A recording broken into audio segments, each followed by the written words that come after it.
After the imperialism bug caught Americans, the desire to expand and prove our strength over other countries was strong. Spain had territories near the U.S. in Cuba and Puerto Rico, which Americans took an interest in. The Cuban Revolution and flood of anti-Spanish news articles called yellow journalism eventually led to the Spanish-American War. José Martí was a Cuban author who used his writings to discuss his belief that freedom and justice are the cornerstones of government. He gave his life in Cuba's fight for independence. The Rough Riders, formerly called the 1st United States Volunteer Cavalry, joined trained soldiers to help Cuba battle Spain for independence.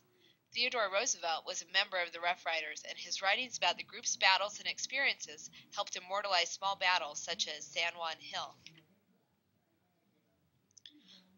On October 1, 1898, leaders representing the United States met with the European powers in Paris to negotiate a treaty and an end to the Spanish-American War. The U.S. did not have many allies. Nearly all of Europe sided with Spain. An agreement was reached, giving the United States control of the Philippines, Puerto Rico, and Guam. Spain agreed to relinquish its claim on Cuba, and peace was restored. In 1900, 2 years after the United States acquired Puerto Rico through the Treaty of Paris, the Four-Acre Act was passed. This established a civil government complete with an American-appointed governor and a Puerto Rican cabinet. The act also created free commerce between the United States and Puerto Rico. The Platt Amendment was added to the Army Appropriations Act in 1901.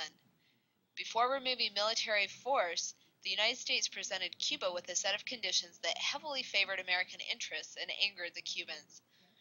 The conditions for troop withdrawal included U.S. rights to land in Cuba, as well as a decisive power in Cuban government affairs. As early as the 1600s, people searched for a way to connect the Atlantic and Pacific Oceans. Doing so would create a faster, safer trade route. In 1914, after years of work and the death of thousands of laborers, the Panama Canal was opened. Ships could now avoid the dangerous journey around the tip of South America. The Panama Canal saved money, improved travel time, and is still used today.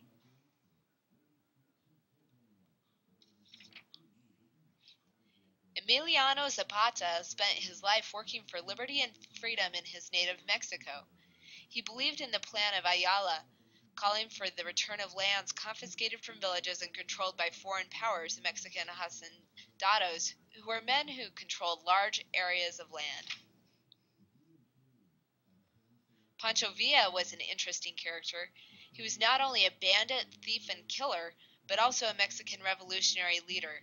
He advocated for the poor, rebelling against the oppressive treatment many sharecroppers received at the hands of wealthy hacienda owners. Pancho Villa lived an adventurous life, complete with prison escapes, holdups, and a civil war.